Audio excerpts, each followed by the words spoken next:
Hey guys, what's up? Cell here, and today we're going to be looking at an old game from 2008 called Red Faction Guerrilla.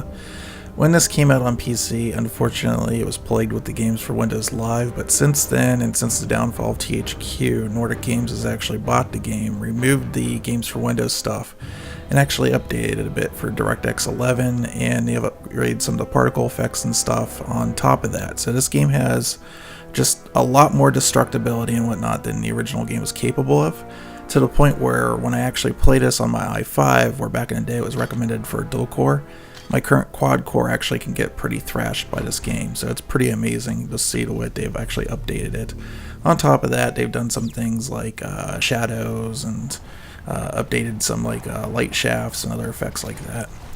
So in this first mission here, we're just simply trying to take over the enemy stronghold, and you can do that by either destroying all the enemies or destroying their structure. Okay, so this week I'm going to talk about something I was actually kind of surprised in, and then something I was kind of disappointed in. As far as the surprise goes, I was actually really surprised with Doom. Now, I haven't really played Doom, but coming off the beta and seeing how that was, one of the things I was really worried with it, and one of the things that really reminded me of is kind of Mortal Kombat when it came out back in the day. Mortal Kombat, a lot of people have fond memories of it. It was a very easy, probably one of the first really easy accessible fighters back in the day, partly because it didn't have a very complicated system.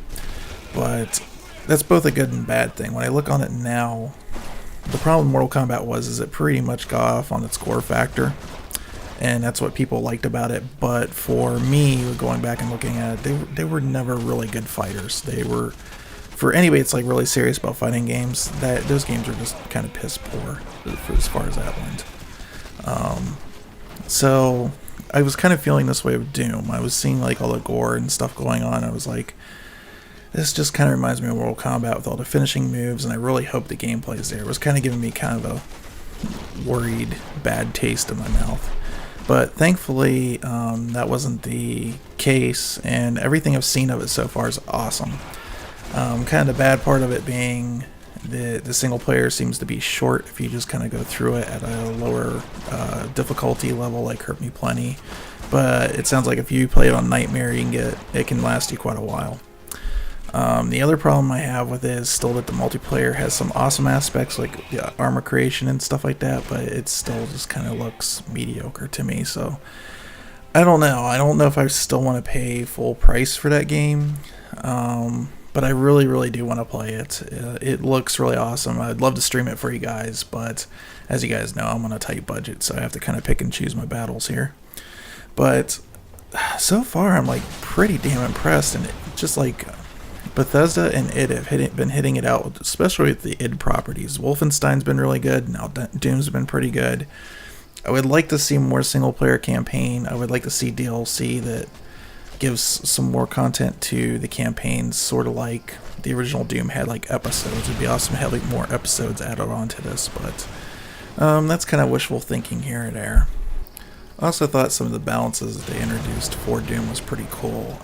The way that you have to use the chainsaw to really get more ammo when you're low, and then the way that the chainsaw actually needs fuel for that. I thought that was pretty cool.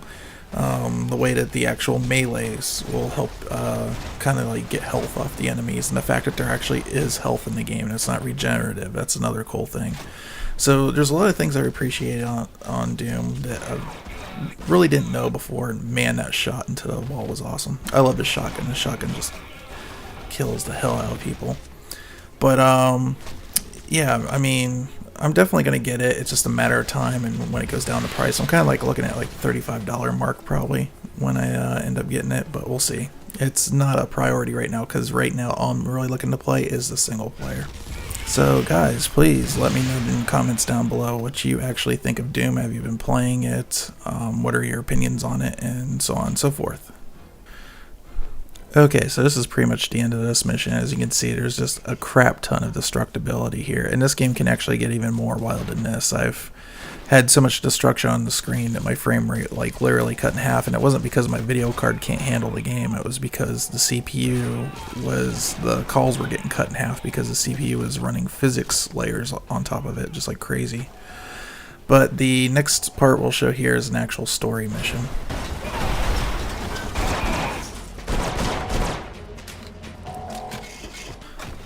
Before we get to the story part, I wanted to show this part real quick. So the game basically has a currency called salvage, and it's just basically, a lot of times you're getting salvage off the buildings that you destroy, but there's also these like black, weird crystal things on the Mars surface, and in this game you are supposed to be on a terraformed Mars, so that's why you can't breathe on the surface.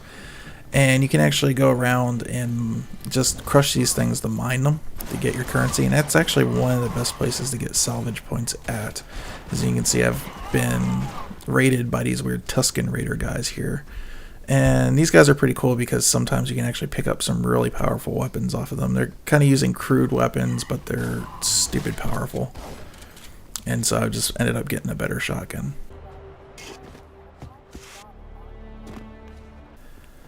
Okay, so as you go through, there will be these like flares on the ground, and these are your main story mission. EDF has confiscated every walker in Dust.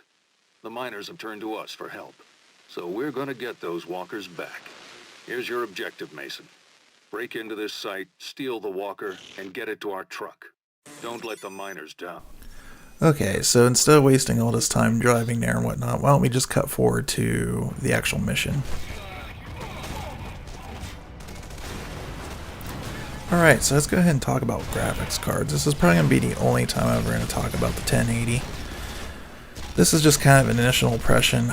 It's kind of both shock and disappointment. I'm really surprised what they're able to do with VR. Absolutely surprised what they'll be able to do with the VR. I don't know how AMD will respond if they don't have something like the simultaneous multi-projection technology in there. I don't know how to gain that. I know AMD's focus has kind of been get graphics cards to the market that are powerful enough to do VR, but as we saw in some instances, the 970 still doesn't quite cut it for VR, even though that's what's been recommended. I really do think that's what helped sell it for such a long time, besides the fact that it was in that sweet spot of like around $350. It was a little bit more expensive than what a lot of people wanted to pay, but the actual performance that you got was quite a bit more.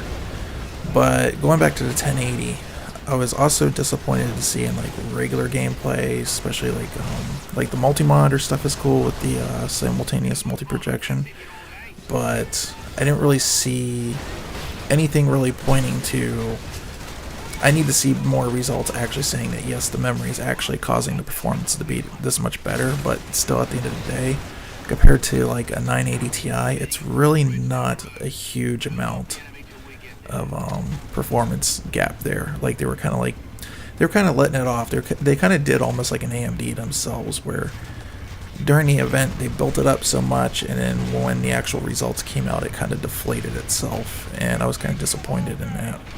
So if I had a 980 Ti, I really would not recommend a 1080 unless you're absolutely dead set on getting something like a Oculus Rift or a Vive, but that's just my opinion right now. I still really don't have all the information that I need. So for myself, I would not be getting something like 980. That's a little bit on my price range. Personally, I'm really looking around 250, 300 max for a new card. I'm pretty happy with the one I have now. It's still doing pretty good. I'm at 1080 still. I have no problems with being at 1080 personally.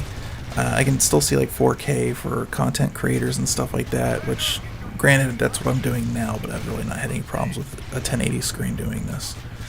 I would like to go 21:9, but they have 21:9 monitors there. What is it, 2560 or something by 1080, so it's not that far off. From what it looks like on the Polaris side right now, they're trying to go for that middle of the road thing where it'll be around, I'm hoping they don't do any more than 250. 250 is too expensive even for a card that's supposed to be around the 390 and 390X, because right now the 1080 is eating it for lunch. And granted, those cards tend to be a bit cheaper.